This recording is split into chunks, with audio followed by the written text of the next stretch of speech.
Would you ever think to have 17 meals in one day? What sort of outcomes would you expect from a body composition perspective or your metabolic health? If somebody told me to eat 17 meals a day, I would immediately think that this is not going to be beneficial to my health and also will probably raise a lot of the markers associated with diabetes.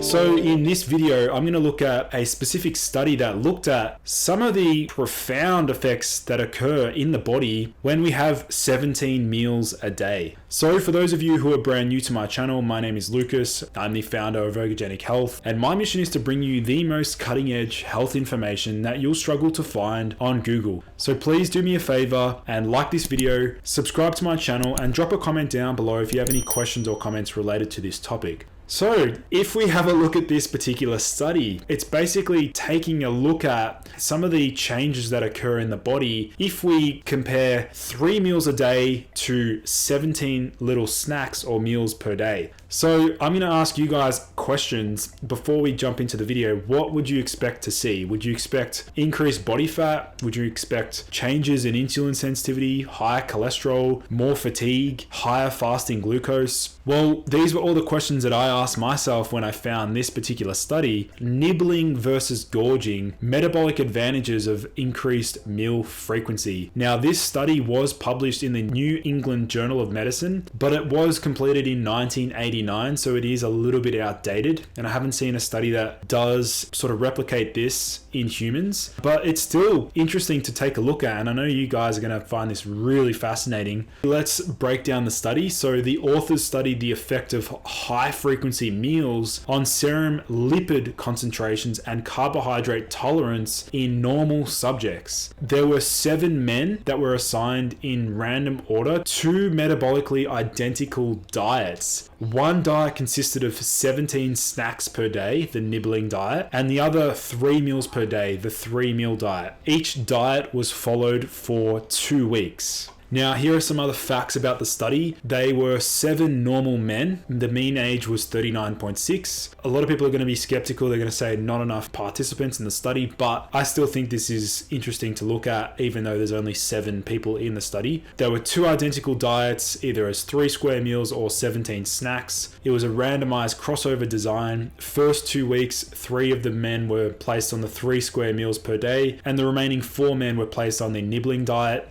During the 3 meal per day, each meal was 8 a.m., 1 p.m., and 7 p.m. So like a typical, standard diet that most people would eat: breakfast at 8, lunch at 1, dinner at 7. Then during the nibbling part of the study, the meals were eaten at hourly intervals. So literally every single hour of any waking moment. So the question is, what did these participants in the study actually eat? Well, I'm going to break that down for you. I'm pulling this directly from the study. They ate 58 grams of rice cereal, 231 grams of wholemeal bread, 210 grams of banana, 46 grams of potato, 56 grams of arrowroot biscuits, 80 grams of cheddar cheese, 45 grams of skim milk cheese, 500 ml of 2% butterfat milk, 30 grams of corn oil margarine, and 10 grams of corn oil. So take a step back and have a look at that diet. In general, you'll probably consider this diet as appalling or disgusting. In my opinion, if I ate that kind of diet consistently, I would probably feel hungry all the time. I would feel weak in the gym. I would probably be grumpy. I would have insane sugar cravings. Like, that diet in and of itself would probably send me on my way to pre-diabetes. So that's quite interesting there, and I'd love to get your feedback down below. Do you guys agree with me? Do you think this diet is a good representation of the population? Now, what did they discover? This is where it's going to blow you away completely. 17 snacks a day lowered total cholesterol, LDL cholesterol, and apolipoprotein B more than the 3 square meals per day. So that's pretty profound. You'd think that 17 meals would actually increase cholesterol, but actually it lowered total cholesterol compared to 3 meals per day. Now, here's something mind-blowing, is that there were lower insulin levels found in the 17 snacks per day compared to 3 meals per day. This is insane, because you think of people that say, oh, stop snacking as it's going to reduce your insulin sensitivity. But we saw that there were lower levels of insulin found in the 17 snacks per day.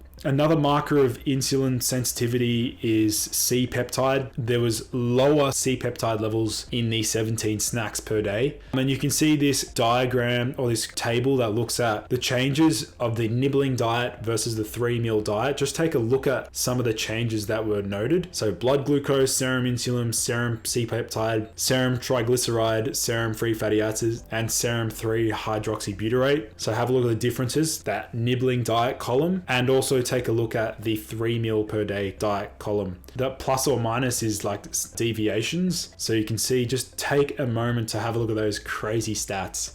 So hopefully this video shed some pretty interesting light on the way that you view food. I know it definitely made me consider that snacking may not be an issue in terms of improving metabolic control. But I would love to hear your thoughts down below. Do you perform better when you snack, or do you feel better if you have 3 to 4 square meals per day? This study was really fascinating, and hopefully you guys learned something new. And so thanks guys for tuning in. I look forward to seeing you in the next video.